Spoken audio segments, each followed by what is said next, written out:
Dios me los bendiga grandemente. Es un gozo, es una alegría poder comunicarme con usted. Saludos afectuosos en el nombre del Señor Jesucristo, para usted, para cada uno de los miembros de su familia. Mis estimados hermanos, amigos, todos los que nos hacen el favor de conectarse, Dios sea con ustedes. Deseo que las bendiciones del Señor sean derramadas abundantemente en su vida. Y que en este mes de octubre nos mantengamos con la convicción de permanecer en la palabra de Dios. Nada más la palabra de Dios. No vamos a utilizar entonces comentarios o otros libros, claro que sí, pero como palabra de Dios, únicamente la Biblia. Los demás libros son ayuda para nosotros, pero no es palabra de Dios. Entonces, estamos en el mes de la Reforma y me interesa mucho hablar sobre la Reforma porque han pasado muchos años y las iglesias cristianas evangélicas no hablan de la Reforma. Y especialmente de las doctrinas que enfatizó, especialmente Lutero, aunque también sus antecesores hablaron de estas verdades. ¿De qué verdades? Sola fe, sola gracia, sola escritura, solo Cristo. Que voy a decirles también que antes de Martín Lutero clavó sus 95 tesis en los que no solamente que no estaba de acuerdo con lo que estaba ya practicando la iglesia, sino que le pareció a él que estaba mal la iglesia, y realmente estaba mal en muchas de las cosas que él escribió. 95 asuntos en los que dijo, él se ha apartado de la Biblia, en la iglesia, aquí está esto.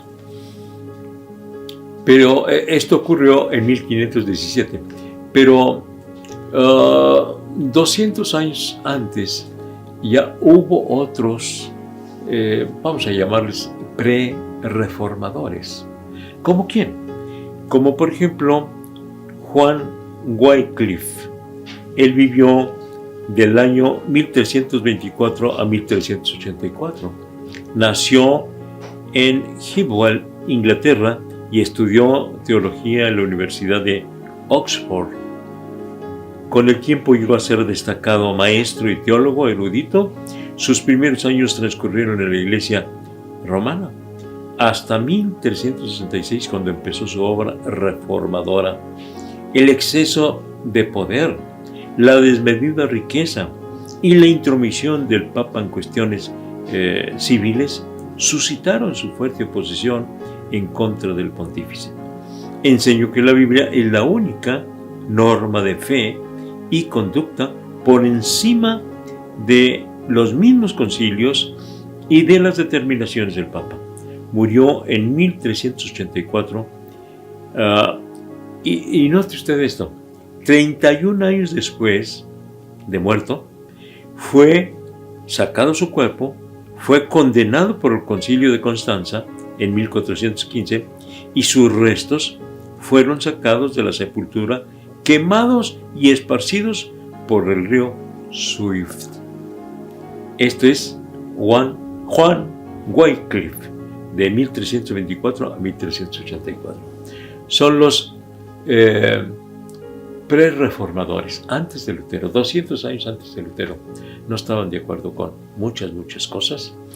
Y hay que recordar que en aquella época no hablábamos de iglesia católica y iglesia protestante, porque simplemente era una sola iglesia. Bueno, aparte de la gran división que hubo en el año 1054, cuando se dividió la iglesia oriental de la occidental.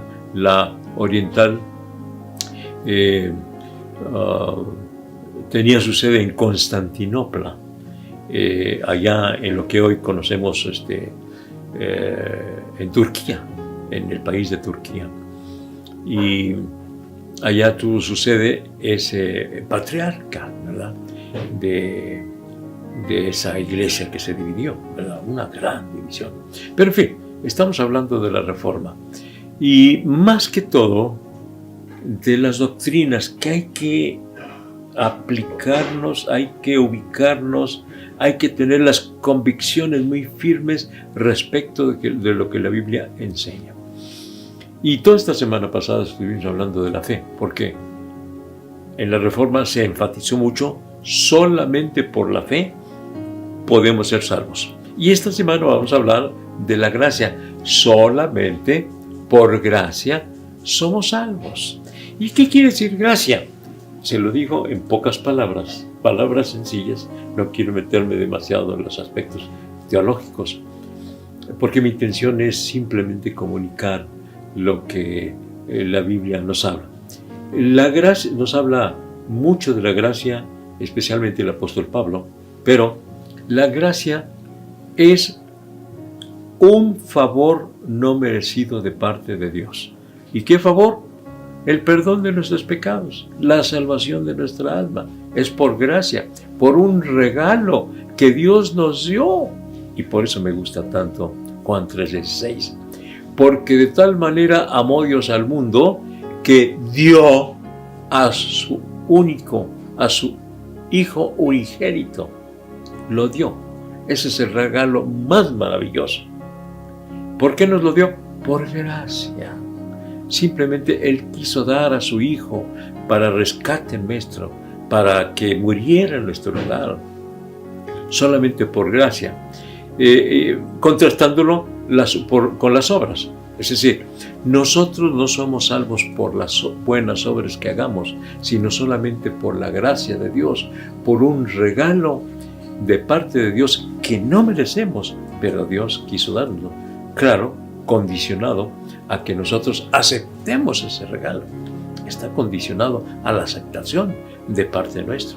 Sé que Dios no nos impone la salvación, el perdón de nuestros pecados. Te perdono, quieras o no quieras, yo te perdono. No. Él quiere perdonarnos, pero hay que pedir perdón a Dios y recibir ese perdón de parte de Dios.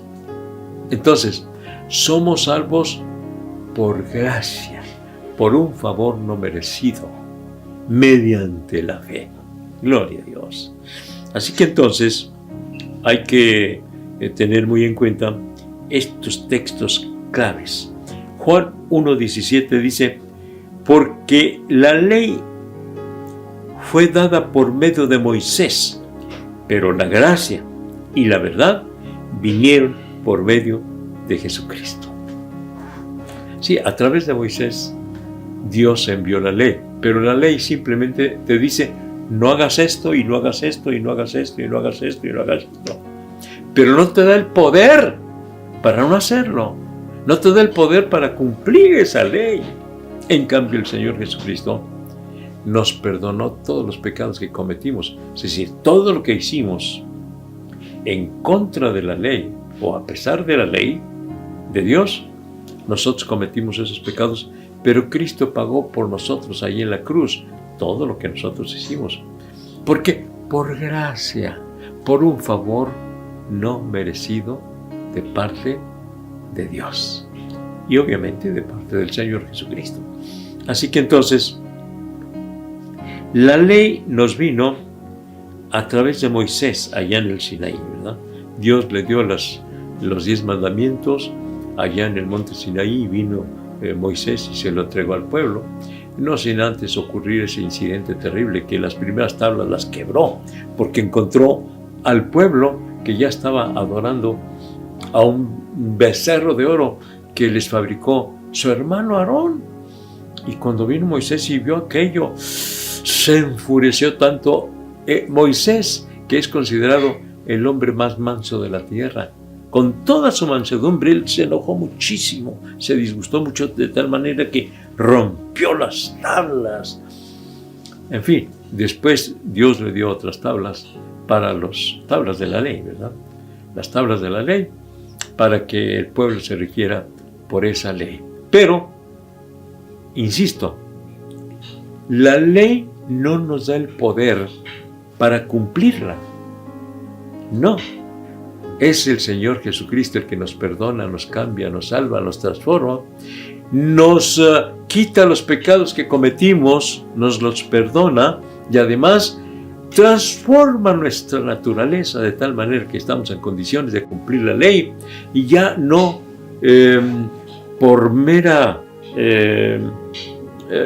represión o con mera represión, sino porque ya Cristo nos salvó. Ahora con gusto cumplimos la ley de Dios. Amén. Si tú no has echado mano de la gracia de Dios, te invito para que ahora lo hagas y le digas al Señor: Señor, quiero recibir ese regalo que tú has dado a todo el mundo, pero solamente es de quien lo recibe. Recíbelo ahora, la salvación, el perdón de tus pecados, pero pídele perdón a Dios. Oremos al Señor. Padre nuestro, vengo ante tu presencia rogándote por todas aquellas personas que ahora mismo están escuchando la palabra tuya, Señor, y la necesidad de pedirte perdón, que ahora mismo, Señor, te pidan perdón y reciban esa gracia, esa salvación, esa transformación, ese cambio como un regalo maravilloso que es tu gracia, Señor, tu salvación. Por gracia, Señor, recibe nuestro agradecimiento, recibe nuestra gratitud, y que ahora mismo, Señor, mis estimados oyentes sientan esa transformación que tú das y ese perdón. Gracias, Señor. Amén. Amén. Dele gracias a Dios y dígale: gracias, Señor, por este regalo maravilloso de la salvación que me has dado por gracia. Es decir, como un favor que no merezco. El día de mañana, Dios mediante, estaré hablando acerca de cómo, mire, vamos a considerar que el pecado y la gracia llegaron al humano, pero ¿cómo llegó el pecado y cómo llegó la gracia? Mañana lo vemos, Dios mediante, porque por cuanto todos pecaron están destituidos de la gloria de Dios. Pero ¿cómo fue que todos pecaron? Mañana a las 7 de la noche, Facebook, Iglesia de la Trinidad, conéctese y juntos seguiremos considerando la gracia de Dios toda esta semana. Por gracia, la gracia de Dios, sola gracia. Hasta mañana a las 7. Dios les bendiga.